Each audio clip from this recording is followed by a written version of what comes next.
I was recently asked, Annie, what happened to your pregnancy diabetes? So, yeah, that's actually an interesting story. What happened? I got diagnosed with pregnancy diabetes and I was treated for it. I had a device to measure my sugar throughout the pregnancy and I didn't need insulin to bring it down. It was enough that I was walking and eating right. I was told, because I went for an emergency C-section, as you maybe know, and then on the day I was giving birth, at the hospital they asked me for my book where I was recording the numbers and for the device, if I brought my own device to measure sugar, which I didn't. And then my boyfriend went home and got it. And they asked me to measure it throughout my stay in the hospital.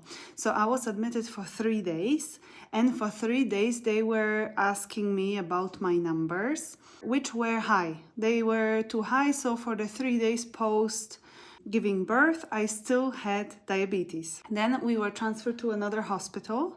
I was no longer a patient, only my baby was a patient.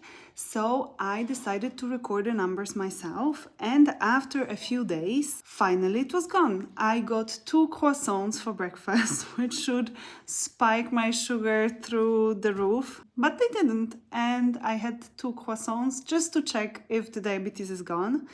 Then I checked maybe a month later and 2 months later, and I also had something that would normally spike my sugar. Like, I remember one time I had oats with some berries and milk, normal milk. So normally that would spike my sugar, but it didn't.